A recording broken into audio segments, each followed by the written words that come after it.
Okie dokie, a podcast for those addicted to the study of Scripture.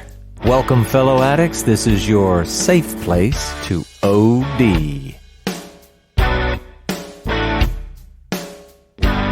Samuel!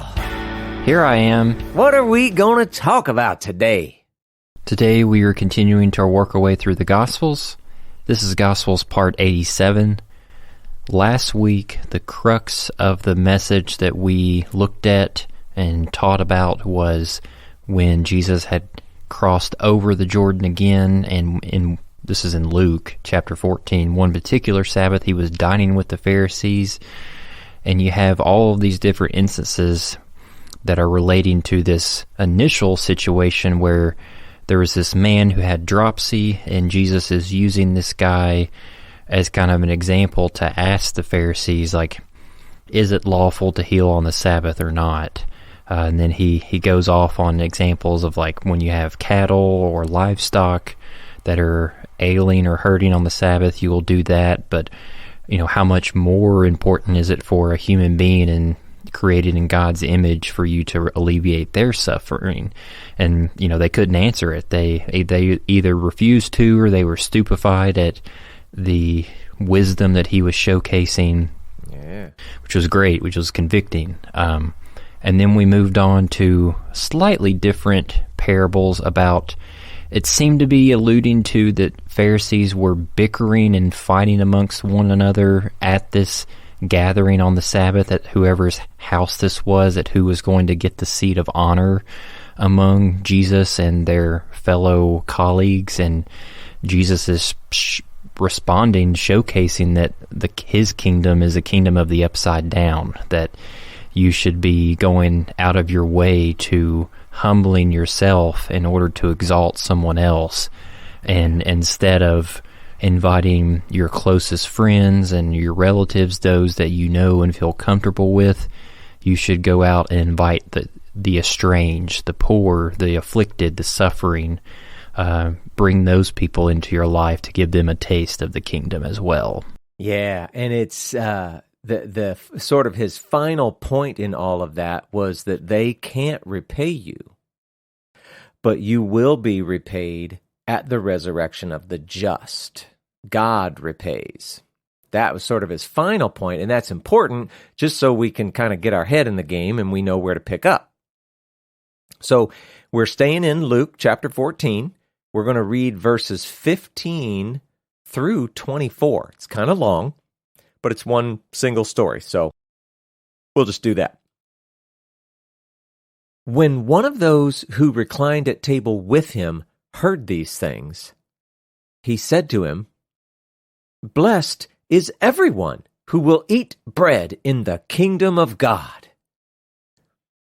But he said to him, "A man once gave a great banquet and invited many. And at the time for the banquet, he sent his servant to say to those who had been invited, 'Come, for everything is now ready.' But they all alike began to make excuses. The first said to him, 'I have bought a field, and I must go out and see it. Please have me excused.' And another said, 'I have bought 5 yoke of oxen, and I go to examine them. Please have me excused.' And another said, 'I have married a wife, and therefore I cannot come.' So the servant came and reported these things to his master.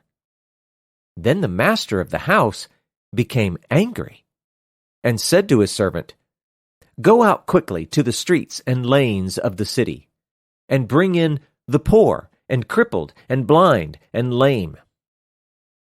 And the servant said, 'Sir, what you commanded has been done, and still there is room.'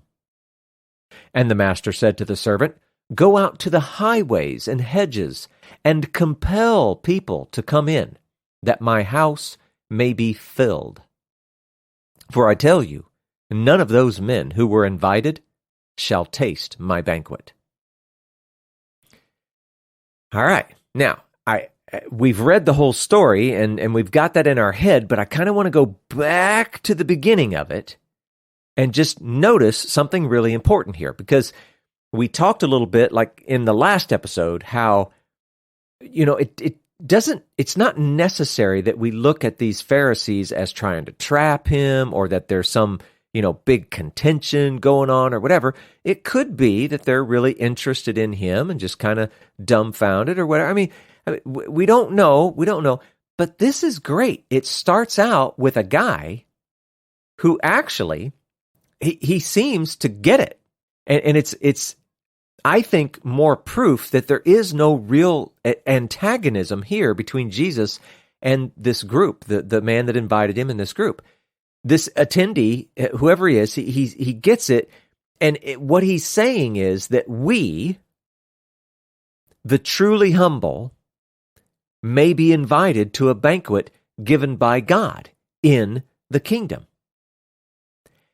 And then how blessed are those invited to that? So it's like he sees the picture and he's rejoicing in it. It sounds great. So just as God is willing to invite us, we must imitate him by inviting the truly humble also. And so, I mean, it's cool. Again, not a lot of antagonism. The guy's joining in. He sees what Jesus is talking about, and he's going, yes, how blessed, eating bread in the kingdom. But far be it from Jesus to let a teaching moment go by. And Jesus, rather than addressing it just directly, he tells a parable. It's a story parable.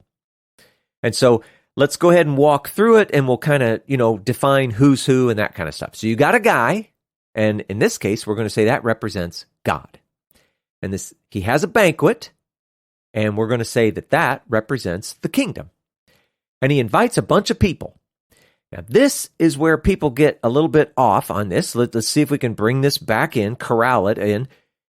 This bunch of people is Israel, the entire nation of Israel, generally speaking. But in this context, it seems to be those who, either are, or let's just say think that they are the faithful and loyal ones of this generation. So that's the bunch of people that are invited. Now, they're invited by, or, like they get called on or whatever, by the servant. So that's going to represent Jesus, the Messiah. Then, when the banquet is ready, and we could say that the kingdom is at hand, kind of seeing how that fits with the gospel story, right? They refuse to come for various reasons. Now, on one hand, we could look at this and go, oh my, that is a terribly rude social faux pas. All right? True, but it's also a devastating error in relation to God. And basically what we're saying, that what this parable, the picture that it's drawing is, they refuse to repent because they are more interested in earthly things. And so, the guy throwing the banquet, and remember that represents God, is angry. And he brings in a bunch of people of humble circumstance. Now, this is also important. We're still talking about Israel. But now it's the sinners and the outcasts of this generation, all of those people. They aren't, I guess we could say in some sense, they're not hindered by earthly things, certainly not hindered by wealth, possessions, whatever, for the most part, unless you're talking about tax collectors. But anyway, they quickly accept the invitation. However, there's still room. I mean, they went and invited all these new people. A bunch of them came in, but there's a lot of room left over. So he sends the guy out again. He brings in a bunch of people from everywhere, the highways and the hedges. Now that represents the Gentiles, potential Gentile believers, which is interesting because Jesus doesn't talk about that too awful much. But they were foreign. They were strangers. They had to be compelled to come. And then he makes this declaration about the original invitees, and presumably, again, those are the righteous ones of the generation. But as it turns out, they're not completely righteous, and the big problem they have isn't that they were, let's say, falsely righteous. We shouldn't look at it that way. The big problem is that they were unbelieving. They were not accepting God's fulfilled promise. They weren't accepting God's Messiah. But anyway, he declares those original invitees wouldn't be allowed in. And we see that a lot through the Gospels. There's this idea that Jesus's generation, the ones that did not receive him, buddy, they are going to suffer. It's not going to be good for them. But that's a very special case, and that's not something where we should, be thinking that all of Israel is included. It's the ones who don't accept him. So, and his generation. But now, okay, I want to take you back, though. Remember, he's saying this to the guy who was, kind of getting what Jesus was talking about. He was joining into Jesus' teaching. See, Jesus seems to have perceived that he was getting the whole picture, and Jesus is helping him see that, you know what? A bunch of Israel is rejecting God and his Messiah, and there's just going to be grave consequences. So Jesus is offering a warning that even, I think, their behavior on that very day, right there in that house where Jesus was having, Sabbath dinner with him, whatever, he was showing that they had their priorities out of whack because they didn't like him, dealing with the sinners and whatnot. But real quick, I just want to add this. I want to talk about what the text is not saying. The text is not saying that God is rejecting Israel. It's not saying that God is replacing Israel with, Christians or the church. Now, that generation of Israel may have blown it. Okay, yeah, seems right.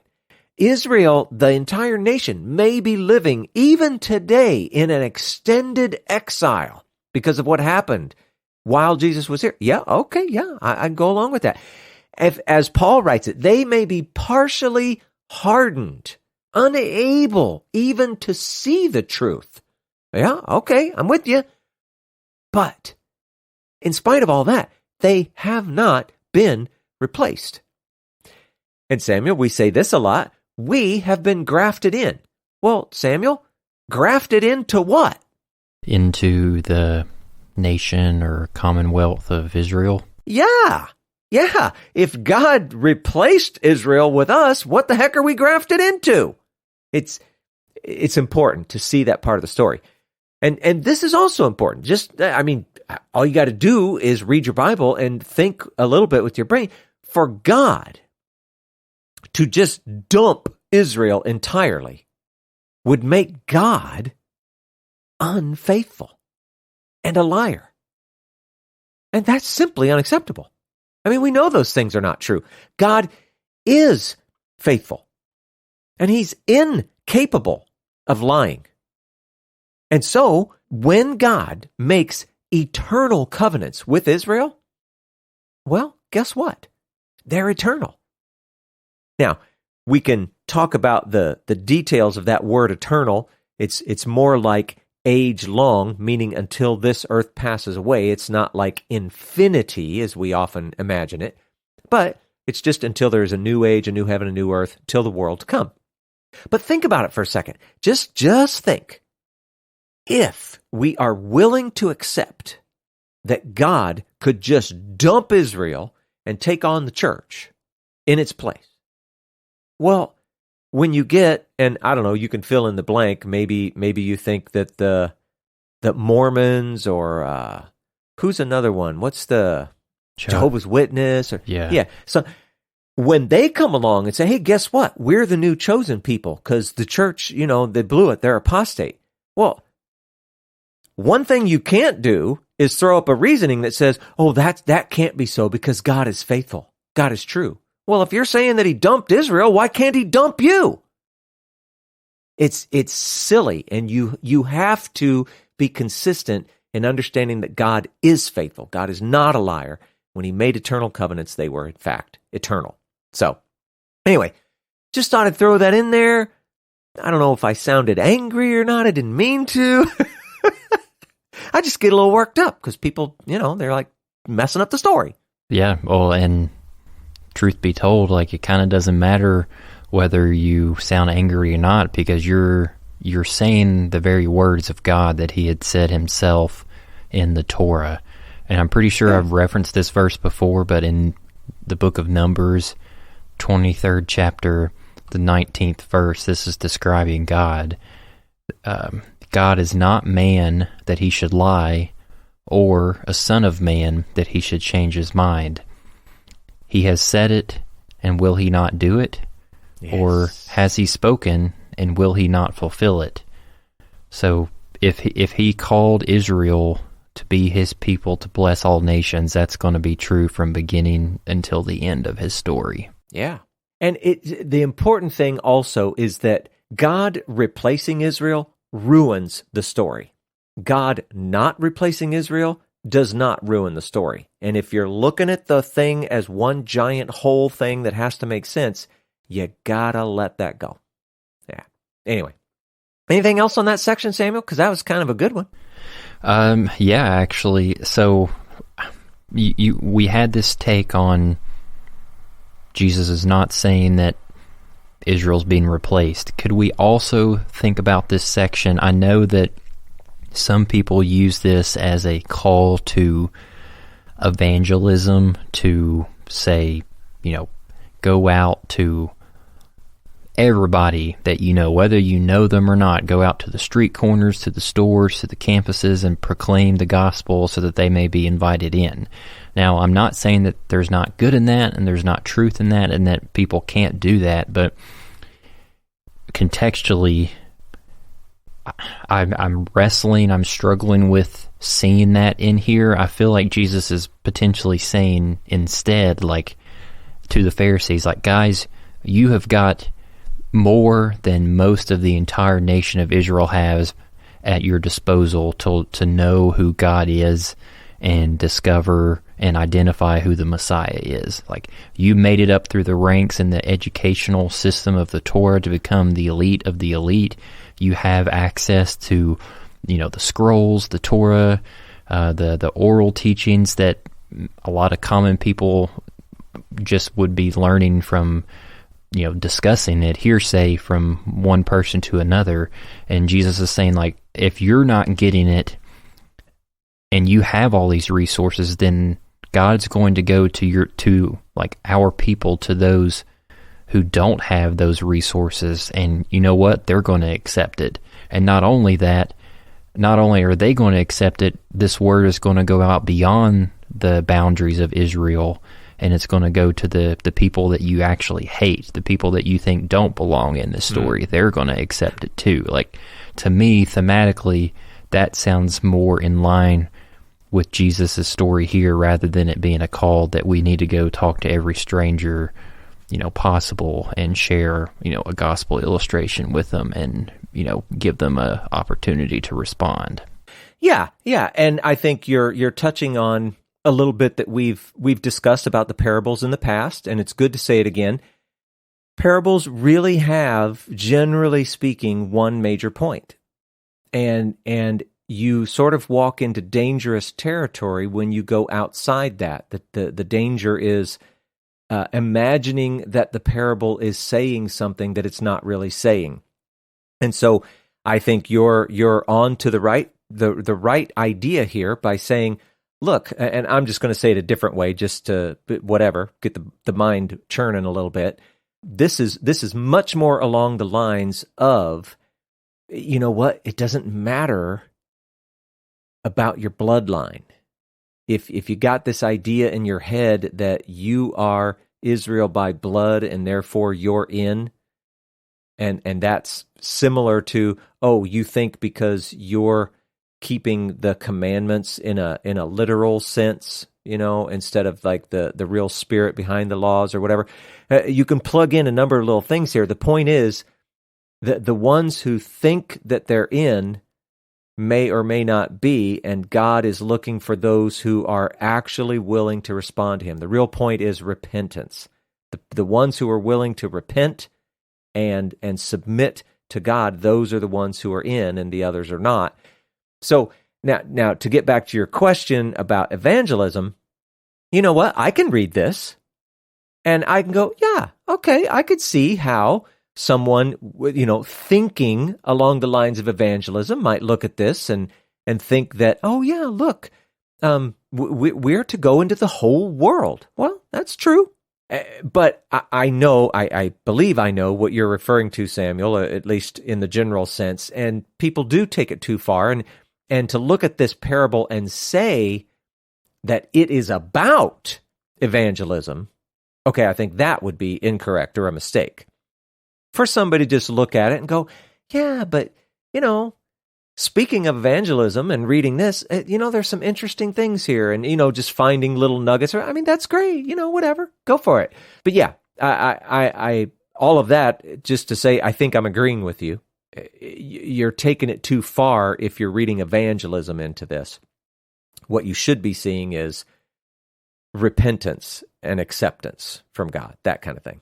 Gotcha. So, interestingly, we've been talking, we're at this banquet or whatever, Jesus got invited to this dinner, and like the very next verse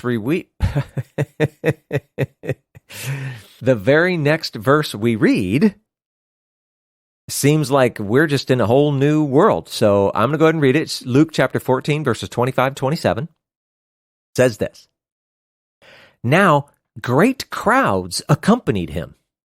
And he turned and said to them, 'If anyone comes to me and does not hate his own father and mother and wife and children and brothers and sisters, yes, even his own life, he cannot be my disciple. Whoever does not bear his own cross and come after me cannot be my disciple.'" So, again, as I said, it's a quick change. Dinner's over. We're back out with the crowds. And, okay, just brief side note. Luke says that the crowds are accompanying him. And you've just got to imagine this guy's life, day in and day out. It's got to be tiresome. It really does. But another important thing to remember is that not all followers are disciples. People could have many different motivations for following him around. And that's important, because I think there's no difference between the people of this day and the people in the church today and all of that. The thing is, it's a narrow road. There are few who find it. So, if you want to be a true disciple, real disciple, serious disciple of Jesus, apparently, Samuel, you need to hate everybody, including your family and yourself. Make sense? Yep, next topic. What? Mm-hmm. That doesn't matter. What? The text says that. I mean, it says if you don't, you can't even be his disciple. I mean, should we be taking this literally, Samuel? I sure hope not. And of course not. And here's the thing. If we were somewhere, I don't know, if we were a group at a house sitting out on the porch, if we were in a church or a school or just any sort of event, if it was any ordinary person speaking in any ordinary circumstances of our life, and they talked in this way, we'd know exactly what they meant. He's just saying you got to love Jesus, you got to love God over and above everything else. Even the most precious things in your life, even the most precious people in your life. It's a priority thing. It's a preference thing. And we've said it before. This is a common Hebrew idiom. Remember back with Jacob. Do you remember he had a couple wives there, Samuel? And what's the verse we're thinking about right here? He loved Rachel and he hated Leah. Yeah. And again, did he hate her the way we hate people today? The way we describe it? No. No. It just means he preferred Rachel. That's all. So, it's in the scripture. It's right here in the book. I mean, in this case, it's even in red letters. So, I'm kind of trying to be empathetic here. It's easy, I think, for people to misunderstand. I mean, they're looking at this book, this holy, awesome book. It's Jesus speaking, after all. I mean, shouldn't every word from his mouth be cherished? And isn't it impossible for him to lie too? I mean, what's going on here? Shouldn't he just say what he means and mean what he says? Well, yeah, except Jesus is a real human person. And he's living in a real time and in a real place with a real culture, and he's behaving in a manner that was completely normal for then and there. He spoke the way they spoke. He's not trying to confuse anyone. He's simply emphasizing how a true disciple acts only one way, as if God, Jesus, is truly supreme. He's preferred above all else, prioritized above all else. And it doesn't matter. Things, people, he's above all else. Now, it may not be, literal, but we know what he's communicating, and it is a high calling. Ooh, I like that phrase. We should have been saying that all along. Like some deja vu's going on right now. Yeah, no doubt. But, and as if that wasn't enough, Jesus wasn't even done. He goes on, you can't be a disciple unless you voluntarily submit for crucifixion, which I know Jesus hasn't actually gone there yet, but at this time, it's a popular symbol of death. So, again, Samuel, is this literal? Does he want you to go, turn yourself in and go, crucifixion for me? No way. No, of course not. What Jesus is saying is that you must be willing and you must willingly lay down your life and live a life in imitation of him. Now, there's a couple different scenarios here. So let's talk about us today first. Every hope, every dream, every desire, etc., it all now plays second fiddle to God and his ways and his plans. Now, does this mean that no hope or dream or desire of yours will ever come to pass? Well, no. It just means that you need to get your head in a place, your heart in a place. You need to be okay with that as an actual real possibility. You, in a sense, you are figuratively crucifying yourself. You no longer live. And if you're not living, you could say that you no longer have any hopes or dreams or desires. Remember, Paul tells us that you are also figuratively resurrected, and you live a new life as a new creature, Christ living through you. And again, that may not be literal, but it's a high calling. Now, Samuel, if you were alive when Jesus was, and if you were following Jesus and you wanted to do what he said and all that kind of stuff, is it possible that you would have been possibly setting yourself up for crucifixion yourself? Of course. Yeah. So it's not as if it couldn't have a literal outcome. In fact, it did for some of the apostles. We know this. But it's not to say that Jesus wants every single follower of his to just immediately submit themselves for death. That would be kind of an oxymoronic way of spreading the word of life, if you know what I'm saying.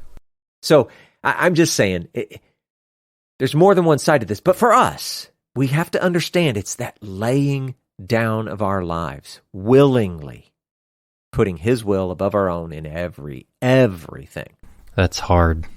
That if people are feeling the tension, it's like, that doesn't sound very easy to do. I would say that most of us, if we're honest with ourselves, are feeling similar things right now in hearing that. Yeah. The important thing is, okay, let's say it this way. It sounds impossible. So here's the question. Should you then not try? I mean, isn't there some verse in the Bible that says all things are possible with God? Well, there you go. Yeah. If you're using it seems impossible to me. If you're using that as an excuse, I don't know what to tell you. I think you're in a strange and possibly bad place. If you're looking at it saying, look, I may fail, but I am going to give it my all. Well, that's just the faithfulness and the loyalty and everything else that we've always been talking about. We've never tried on the podcast to say that you are expected to be perfect, but at the same time, your life should be spent pursuing it. You just need to go after righteousness. You need to be in the image of God here on the earth. You need to be his hands, his feet, his body on the earth. That's all we're talking about here. But yeah, it's a big deal. Big deal. Yeah. Before we move on, I did want to ask one more thing. In verse 27, his phrase that he uses, like, whoever does not bear his own cross and come after me. Contextually, the audience that would have been hearing that in their culture, would that have been a phrase that would have been used metaphorically? I mean, I know that Jesus could be meaning this literally too, but like it seems like he's using it as a figure of speech to mean, like, what are you willing to die on? Like, what hills are you going to die on in order to follow me? Was that? Do you know if that was used in that culture, or is it an example like in John 6 where Jesus says something as, like, on the surface as ridiculous as, like, if you don't eat of my flesh and drink of my blood, like, you can't be a part of me. And the people were like, what is going on? Why is he saying that? So help me out here. Yeah. Well, this is an interesting one. Let's just be clear. I don't know the answer to your question, but let me at least say these things. I am totally sympathetic to a person who reads this and sees in it following Christ to death by crucifixion, because that's what happened. I mean, listen to that. Whoever does not bear his own cross and come after me, right? Follow him, imitate him, let his life be. Okay, I get it. I see it. And yet, we still have to remember, but that hasn't happened yet. Even if he said that and meant it, nobody would have any clue what he was talking about. So, not entirely helpful, if you know what I'm saying. But the other way to look at this is just the idea of come after me is what was the popular thing, like when a rabbi, a teacher, was calling a disciple. Remember when we were gathering the apostles? Mm-hmm. Do you remember the phrase we were looking for? Come and see, come and learn. Right, yeah. And then follow me. Yeah, right. And so this is that same kind of idea. You got to bear your own cross and come after me. Bear your own cross, I think that definitely was metaphoric or figurative or idiomatic, something. Just saying, hey, whoever isn't willing to die or lay down his life, I think that part is, and come after me is I think we should take that as imitate me, follow me, be. You can't be a disciple unless you actually leave behind your current life. And that was the very image of discipleship in that day. I mean, you left your family, you went and lived with your rabbi, and you actually preferred or prioritized your teacher, your rabbi, your master, above even your own father. So we see all that in here, because what were we just talking about? Prioritizing Jesus and God above father, mother, wife, children, brothers, sisters, everything. So it's all there. So yeah, it's an interesting verse, but I think it's in context, it's just saying literally, not literally, it is saying in yet another way what he's already been saying. Yeah. Does it make sense? Yeah, I just wanted to bring it up because that phrase gets used so much in our culture now today, like just in everyday conversation when someone's going through something, even if they're not religious, the phrase gets brought up like, man, you just got to keep going, like you just got to pick up that cross and just keep pushing along in life.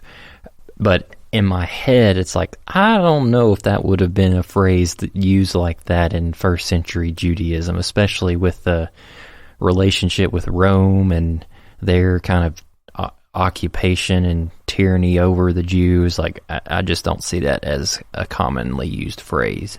Yeah. The only real common part is that death on a cross was super familiar. Everybody knew that. Everybody had seen it, witnessed it, whatever. So that part of it, the part where the cross represents death, that for sure would have been very common. So, yeah. Well, let's go on. Maybe he'll explain, and you never know, we might learn something. Let's see what happens. We're still in Luke 14. We're going to look at verses 28 through 33. For which of you, desiring to build a tower, does not first sit down and count the cost, whether he has enough to complete it? Otherwise, when he's laid a foundation and is not able to finish, all who see it begin to mock him, saying, "This man began to build and was not able to finish." Or what king, going out to encounter another king in war, will not sit down first and deliberate whether he is able with 10,000 to meet him who comes against him with 20,000? And if not, while the other is yet a great way off, he sends a delegation and asks for terms of peace. So, therefore, any one of you who does not renounce all that he has cannot be my disciple. Now, Samuel, these are interesting and a little, I'm not sure, so sort of intuitive, sort of counterintuitive, whatever. So let's see. After Jesus has stressed this idea of a high calling, this idea that we're supposed to prefer and prioritize God and Jesus above everything else, you're supposed to count your life over and only live for Him, Jesus gives us what I think is an even better picture of what He's saying. He tells us two stories that are about counting the cost. The basic message is, don't start something unless you can finish it. So in our first story, it's about building a tower.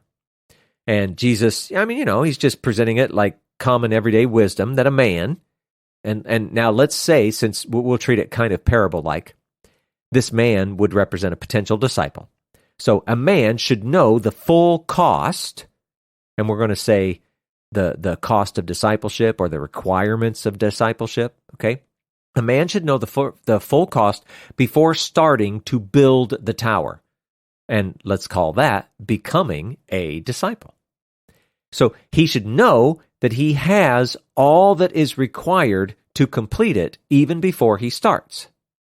Now, don't anybody out there hear us saying, oh, you have to be perfect before God will accept you. No, what we're talking about is you need to have your mindset on faithfulness and loyalty. That's what we're talking about. But in the practical context of actually building a tower or something, I'm sure we could all agree, hey, you know what? Counting the cost in advance, well, that's probably a really good idea. You want to be able to finish the thing that you start. And then the second story, this is the one where I don't know, it depends on how you read it, kind of gets a little counterintuitive. It's a story about now a king. Okay, so in this case, that king represents a potential disciple. And he's going to go to war, and that is, the idea of becoming a disciple. Except in this case, there are two options. You've got war or peace. And I'm going to say that peace is not becoming a disciple. It's peace with the world, if we could say it that way. So, knowing the cost involved, deciding which one of those was better. Can I win if I choose war? I mean, it could cost me everything, right? So it's that idea of counting the cost. And if not, well, maybe I should just choose peace, that is, making peace with the world. Are you willing to sacrifice all? Now, in the practical context of going to war, okay, that's a lot easier for us to agree. Yeah, counting the cost is a good thing. But we have to remember the context. This is all about being His disciple. And this is something you're not going to hear preached very often. Before a person decides to become a disciple of Jesus, they should count the cost. Now, Samuel, how many times have you ever been in a church or anywhere else and somebody said, I want to get born again, and somebody said, you just hold on there a second. Let's make sure you know what you're getting into. What we're going to do is start meeting with you over the next number of days and weeks and whatever, and we'll let you know what's really happening here, and then you can make your decision. Ever seen or heard of that? I believe so. You are not normal. I have never seen such a thing. Anybody raise their hand, they want to be saved, people are like, get them up to the front, fire up the baptismal, we got to get this guy in here, right? They don't care. The guy could have no clue what he's doing. They invite him right in. So tell me about your story. If you've seen this is good news. Tell me about it. I guess I'm thinking of examples where there is some knowledge among the community, church, assembly, whatever, that this person is weighing out this decision to cross the line, cross the veil over into accepting Jesus, following him. Oh, so they're already counting the cost. Okay, I see what you mean there. And then I also see examples that you're describing where, like, they initially have that, like, no barriers, no boundaries. If you even have an inkling, you come down and we get you to say yes, and then after that, they have that formal/informal structure where, like, okay, you need to meet with us so that you know what it is that you just now signed up for, or that we beckoned you to sign up for. Yeah. It's like reading the terms and conditions after signing it, kind of like that. Yeah, we're going to pass this law, and then we can find out what's in it. Yeah, it's ridiculous. So the thing is, they need to be able to count the cost. A person decides to become a disciple of Jesus, so they need to understand, and now in the context of what we've been reading, they need to understand that they're being asked to prefer and prioritize God and Jesus above all else. They need to know that they're about to count their life over and only live for Him. They need to know that it's the highest of all high callings. They need to know that they are required to be immovable in their faith, regardless of circumstance. And of course, just to say it again, we're not suggesting that anybody has to be perfect, but that this has to be, your norm. This has to be, if anybody were to know you, they would know this about you, even if they saw you fail. They need to know that there is a high cost and that they are able and willing to pay it for the rest of their lives.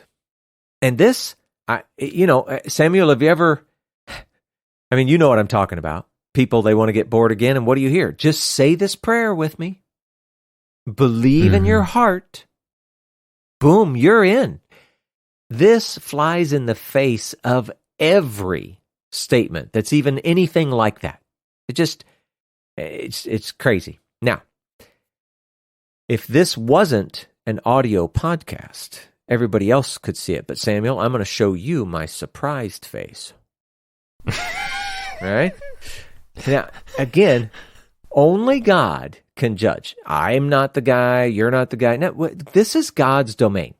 But I'm just going to say, there is concern in me that there are going to be many, many surprised faces at the end of days.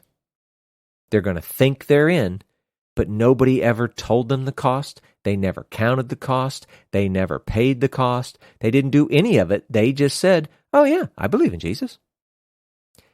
And, I could be wrong. I hope I'm wrong, but it's a concern for me. I think it's a big deal. Anyway, one final thing. There is a calling that these people had before them in Jesus' day that we simply don't. They could have literally left everything and followed him. Literally. His disciples did for a few years. We can't do that. Jesus isn't around. So there is a difference there. And we have to understand this this high calling. It's the same high calling, but we need to understand it for us within the context of our day-to-day lives. And we see this actually in the New Testament after Jesus' ascension. That one specific calling, the one that they could do where they were following Jesus literally, was no longer available because he had died, he ascended. And so the same requirements and expectations, they were walked out in the midst of their lives. The discipleship was infused into every area of their lives as opposed to them walking away from every area of their life to follow. So we follow by actually bringing it all into our life.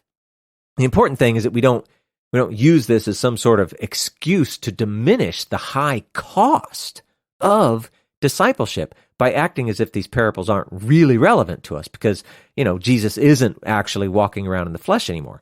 He is not, but the same high calling, it's all there. It's the same. Yeah. And what I'm about to say, I'm not trying to diminish those that left everything and literally followed Jesus while he was on the earth. But in some ways, this second alternative that you described that includes all of us now living here, I mean, even like you said, after the ascension until now, that calling in some ways feels maybe even more challenging than those who made that choice to quit everything else and, follow Jesus around full time. Like in our situation, it's like, okay, I have this life, especially for those who started following, Jesus when they were a full-grown adult and having all kinds of contextual circles that they now have to deal with. It's like, I have this life, this job, this relationship, this hobby, and I have to find a way to incorporate God, weave God in the midst of all of that to where he's the lifeblood, the main vein among all of that. Like that is a tough thing to navigate and maneuver compared to saying like, take my house, take my car, take my job. Like I'm just following this guy around. Yeah. And I don't know how literally this is true, but certainly the way it feels, the way we perceive it is, hey, for us to do this, it actually starts out with a measure of faith, an act of faith that they never had to do or experience. I mean, he was there. They could see the guy, hear the guy. We don't get that. And yet, it's the same calling. So yeah, I totally agree with what you're saying. It's a big deal. It's a hard thing. It's a bit of a soft, tender spot for me. That so many people they're just ripped off. They're gypped. They're cheated out of what I understand being a disciple of Christ to be. And they, I use this term and it sounds derogatory because, well, mostly it is, but all they've really done is joined a social club. And it hurts me knowing that is a thing and that I want so much to change it. I want people to know the cost, one, to know what they're signing up for, but number two, so that they can go for it. I think that if more and more people actually understood what was required of them, again, not that you are effective for your own salvation, but how it is you are accepting this or whatever, I think more people would do it if they understood that this was how it works. This is how it should look. But they never hear it, and it just makes me sad. Yeah. I feel you. Yeah. Well, let's do one more little bit here, because it's short, and I think we can slip it in under time. We're still in Luke 14. The last two verses, 34 and 35, say this. Salt is good.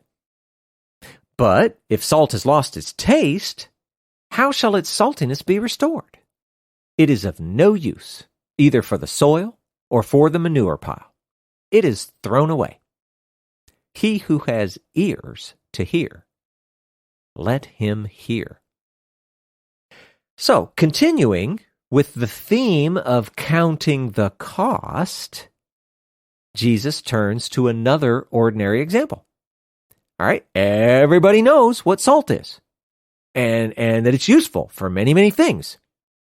And I think logically, everyone would know that if salt somehow stopped being salty, whatever that means, if it could do that, well, then it would be useless. I mean, what's the point of salt if it's no longer salty?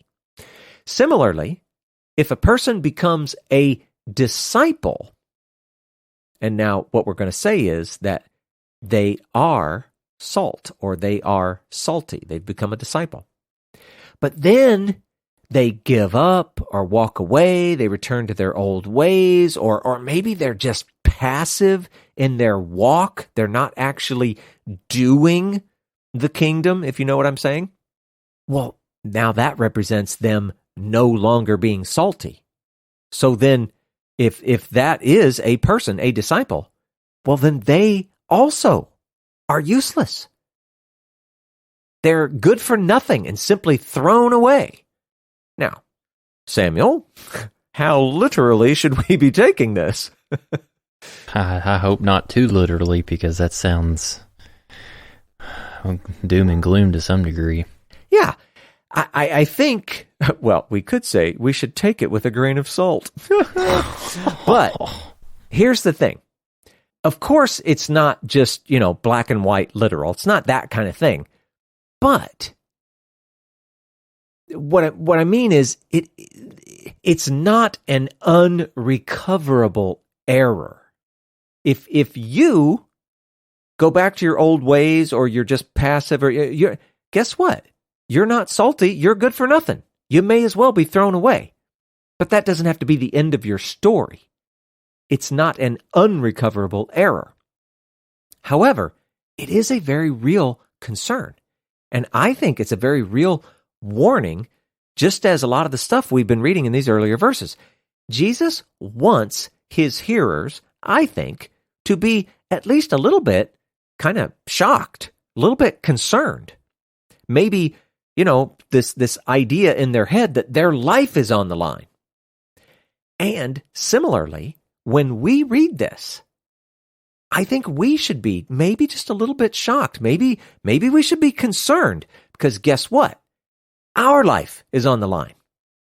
He's using some extreme language, good for nothing, thrown away, because he knows they're not really hearing him. At least they haven't been. Maybe they are now. I don't know. He wants those with ears to hear, and we should say those who are willing to hear what he's actually saying. Okay, this was just as true for the people in his audience that day as it is for us today. Unbelievers, those who think they're believers or are believers, whatever. I shouldn't, I don't know, whatever your state is. But it's true for all of us. Do you have ears that hear? Really? Are you hearing him? Really? It's an important question to ask ourselves. I'm not, making a statement about anybody. I don't know you. I don't know your life, whatever. But we've read just a lot of stuff that we've gone through today. There was some from the last podcast. I mean, it makes it sound like, wow, being a Christian's kind of a big deal. I mean, a lot of the story that people hear is it's just all candy and puppy dogs and, whatever. It's like, oh, just believe in him. You get to go to heaven. Oh, isn't this a wonderful life? Hey, guess what? This is hard. This is a big deal. Your life's on the line. If you're not up to, the task, you're good for nothing and thrown away, right? I mean, these are hard things to hear, and the purpose of them is to make you think and truly assess your state. And I don't know. I think it's good. I think it's important. It's hard to hear, but got to hear it. Yeah. For for this to be 2 verses, so many things are swirling around in my mind right now after everything that you've said. Where do I start? Well, let's start with the 2 things that I've thought about the most, and then we'll go with the wacky stuff at the end to end on. Your take on this not being an unrecoverable error. This is my inner chemistry mind at play here, and this illustration might fall through. Like when Jesus is saying, like, salt is good, but if it has lost its taste, how can its saltiness be restored? Like, I'm not poking holes at what Jesus is saying at all, but I'm just thinking, like, in first century Judaism, in their culture, they were using salt, the mineral, to preserve things like raw meats, cured meats. They put it on foods for enhanced flavor, so it was in like crystalline form. And I'm just thinking, like, one example of a way that salt in that role, in that context, loses its saltiness is what happens if you pour a bunch of water on it. Well, it dissolves. Like after that, can, like, in their culture, like, can they find a way to get it back into its crystalline form to use in those examples? Like, probably not if they weren't, like, knew a lot about the science and stuff. But now, like, you could say, oh, all I gotta do is boil the water off and return that salt back to its crystalline form. So all that being said, that was just a nerdy way of saying, like, don't feel like that if you've messed up, if your life is lacking in saltiness, that you are good for nothing, and that God, doesn't still have a purpose for you, and that you can't turn things around, because there's a chemistry example to show it. Yeah.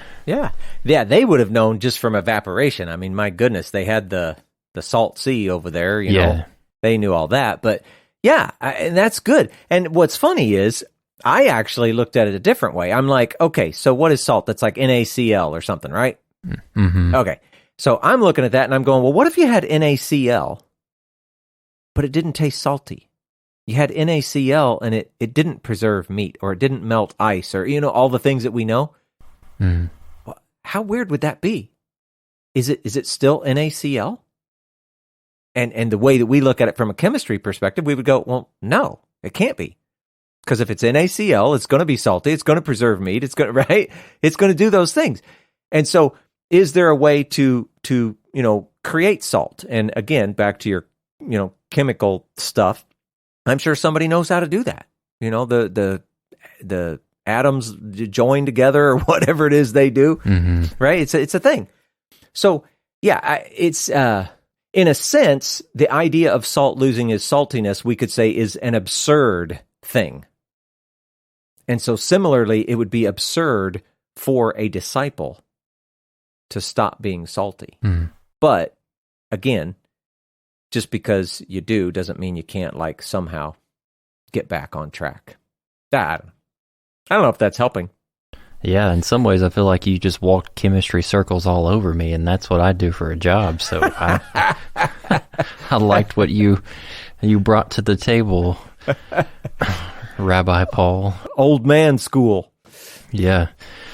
But along those same lines, like that example of putting salt in water, like thinking how precious of a commodity salt was for that culture, and thinking about if you had a household, a family that had salt that they were relying on to cure and preserve their meats for the upcoming year or whatever, and they lost that, that would be in like the equivalent of like an emotional loss to them because of their dependence on it. And I wonder if Jesus was kind of getting at that kind of reaction by using salt to say, like,